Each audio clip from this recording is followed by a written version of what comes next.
হায়রে বিচার! দর্শক, কি বলবো? এমন একটা ঘটনা, সেই ঘটনার বিচারে দোষীকে ১,২০,০০০ টাকা জরিমানা করা হয়েছে।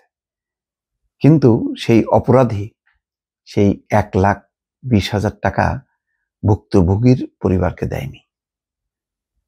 আপনি অবাক হবেন, ঘটনাটা এমন একটা, যেটা আসলে উচ্চারণ করতেও কষ্ট হচ্ছে, আপনাদেরকে বলতেও কষ্ট হচ্ছে।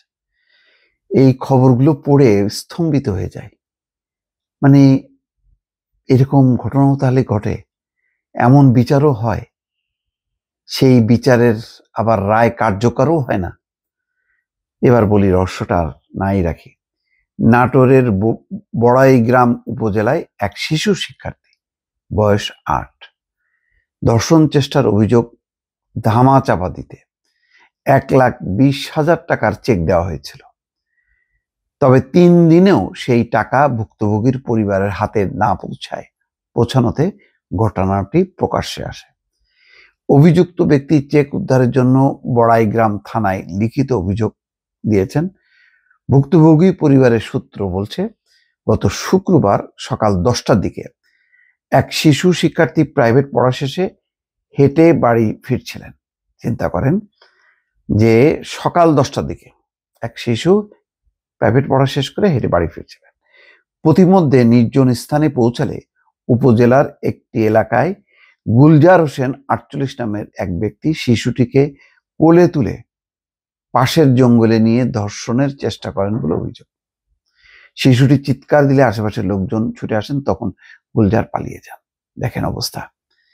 সেদিন রাতে স্থানীয় আশরাফ সর্দার নামের এক বিএনপি নেতার নেতৃত্বে কিছু লোক ঘটনাটি নিয়ে সালিশ বসান। আশরাফ সর্দার উপজেলার বিএনপির সাবেক যুগ্ম আহ্বায়ক।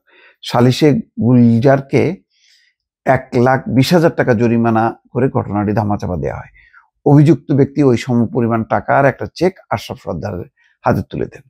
চেকটি বিএনপি নেতা নূর মোহাম্মদের কাছে জমা রাখা হয়। এতে ঘটনাটি পুলিশের নজরে আসেনি।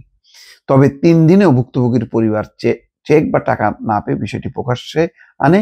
শিশুটির মা জানায়, ঘটনার পর তারা বিচারের জন্য থানায় যেতে চেয়েছিলেন, কিন্তু স্থানীয় বিএনপি নেতারা ঘটনাটি থানা পুলিশকে জানাতে দেননি। রাতে সালিশ বসে গুলজার হোসেনকে ১,২০,০০০ টাকা জরিমানা করা হয়। জরিমানার সমপরিমাণ একটা ব্যাংক চেক আশরাফ সর্দারকে দেয়। তিনি চেকটি বিএনপি নেতা নূর মোহাম্মদের কাছে জমা দেন, কিন্তু 3 দিনেও তারা ওই চেকের টাকা শিশুটির বাবা মাকে দেননি। তো দেখেন, একে তো একটা জঘন্য একটা ঘটনা, সেই জঘন্য ঘটনাটার ক্ষেত্রে সালিশে বিচার হয় ১,২০,০০০ টাকা, সেই টাকাও দেয়নি। আপনি কি বলবেন? আর এটার কোনো হইলো, মানে বিচার হইলো?